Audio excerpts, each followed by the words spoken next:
Welcome to the Orissa State Open University. I am Professor Gopal Krishna Pandar from the Department of Geography of Utkal University, at present Senior ICSR Fellow working with the Department of Geography. We are going to discuss on a topic understanding hazards, disasters and disaster management. So this is one of the important topics of our postgraduate diploma course in disaster management. The learners will be learning in this presentation some of the key concepts of these disasters, hazards and disaster management, which are going to make them little acquainted with the important concepts which are likely to be the beginners for the course.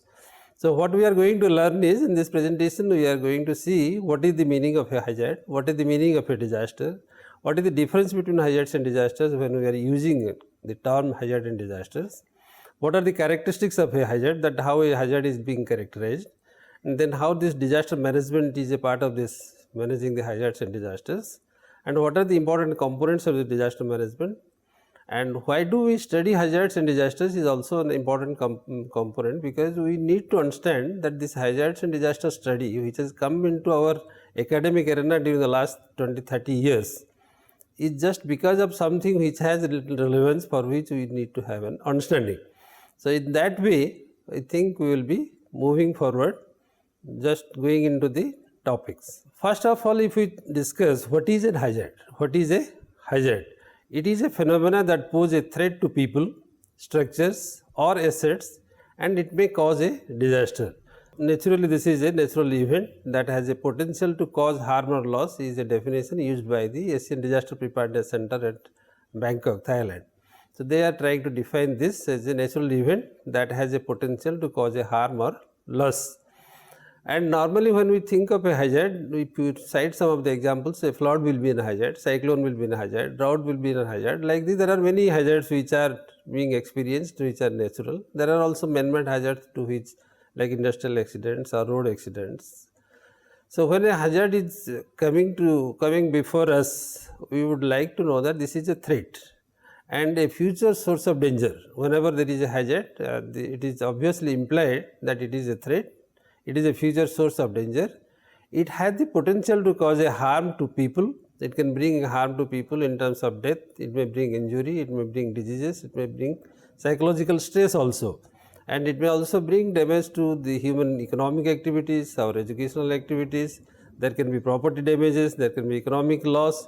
It can also inflict danger and then cause devastations in the environment with loss of flora, loss of fauna, create pollution, loss of amenities. So all these are some of the potential threats with which a hazard is being identified.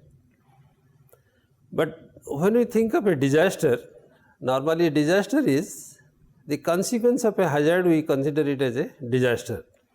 Any hazard which occurs not necessarily always turns into a disaster. In Orissa, we experience a number of cyclones, but all cyclones are not disasters. But 99 super cyclone was a disaster, Phylline was a disaster, Fani was a disaster. So some of the cyclones have turned into disasters. Similarly, Orissa also experienced a number of flood situations and floods, but all floods are not disasters. But there are floods like 1982, which is the highest of the century, was one of the great disasters, flood disasters for the state of Orissa. So like this is what is the difference. But when we come to understanding the disasters or the hazards, whether it is an event or it is a consequence of the event, they are characterized by some of the basic features to which we are supposed to understand. So any hazard which occurs and having a possibility of threat and damage are characterized by magnitude of the event or by the frequency of the event. There are certain activities which by virtue of its magnitude becomes, suppose a flood of a very high magnitude comes once in a year and becomes a disaster. But sometimes repeated floods within a year can also create a situation that may not be of very high intensity, very high magnitude, but number of frequency has increased.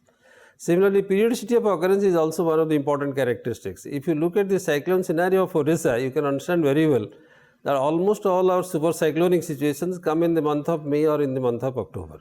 So this month of May or month of October is a peculiar periodic time when the disasters are associated with the cyclones, whereas all other cyclones of the different times have not turned into disasters to that scale.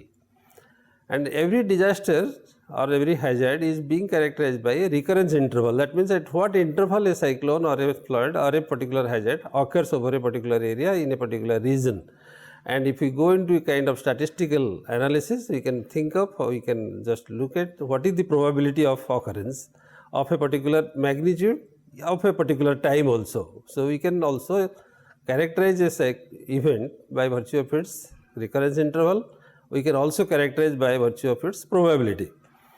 And whenever a hazard or a disaster occurs, normally there is an impact, and the impact comes in terms of loss of life, impact comes in terms of loss of property, loss of housing, in a lot of infrastructure loss that may involve roads, powers, water supply, communication network, in the particular area is being affected, population is affected. So, these are some of the impact characteristics which are associated with the hazards and disasters. And characteristics are also often become specific to a particular hazard, not necessarily always these are the only characteristics. There are many other characteristics which are unique. If we think of tsunami as a hazard, the characterization may not be exactly like this. It can have a little bit different because the magnitude will be defined by the kind of intensity with which the tsunami starts, what is the progression speed, and like this what is the source of occurrence from the shore. So, like this there are different type of characteristics that are associated with different type of hazards which we are supposed to know when we are going detail into the understanding of the hazards.